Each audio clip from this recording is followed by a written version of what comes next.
ఈరోజు మళ్ళీ గనక జగన్మోహన్ రెడ్డి గనక వస్తే, కౌంటింగ్ ప్రాంతం నుంచి ఒక్కొక్క గెలిచినటువంటి వైసీపీ ఎమ్మెల్యే కౌంటింగ్ ప్లేస్ నుంచి వాళ్ళ ఇంటికెళ్ళేలోపు జిల్లాలో ముగ్గురు, నలుగురిని లేపుకుంటూ ఎళ్ళిపోతారు.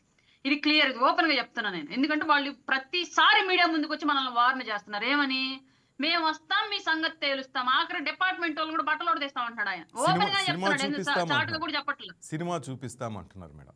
సినిమా జూపిస్తాం, బట్టలుడదీస్తాం. ఈ వెర్షనే మాట్లాడుతున్నారు. అంటే ఒక నాయకుడు ఎప్పుడు గూడా మేము అధికారంలోకొస్తే రైతులకి పంట బీమా ఇస్తామనో, రైతులకు మద్దతు ధర ఇస్తామనో, లేదంటే నిరుద్యోగులకు ఉద్యోగాలిస్తామనో, ఉద్యోగులకు సమయానికి జీతాలిస్తామనో, లేదంటే వ్యాపారస్తులకు రాయితీలిస్తామనో, ఇలా రకరకాలైనటువంటి ప్రజారంజకమైనటువంటి పథకాలను, మాటలను మాట్లాడాల్సినటువంటి రాజకీయ వ్యవస్థలో ఉన్నటువంటి వ్యక్తులు హ్మ్. జగన్మోహన్ రెడ్డి అనేటువంటి వ్యక్తి రాజకీయాల్లోకి వచ్చిన తర్వాత, ఆ వ్యక్తి వైసీపీ అనేటువంటి పార్టీ పెట్టిన తర్వాత వ్యవహార శైలి ఎలా మారింది అంటే, నేనొస్తే నీ అంతు తేలుస్తా. అంటే ఇప్పుడు జగన్మోహన్ రెడ్డికి ఓటేస్తే ప్రజలు ఒక నిరుద్యోగి ఉద్యోగం కోసమో, లేదంటే ఒక తల్లి తన కొడుకు విద్య కోసమో, ఒక కూతురు భద్రత కోసమో, ఇట్లాంటి వాటి కోసం కాకుండా టీడీపీలోనో, జనసేనలోనో, బీజేపీలోనో ఉన్నటువంటి వాళ్లకు నచ్చనటువంటి నాయకులను చంపడానికి ఓటేస్తున్నట్టు వైసీపీకి గుర్తుపెట్టుకోవాలి. ఎస్పెషల్లీ ఇది క్లియర్‌లీ.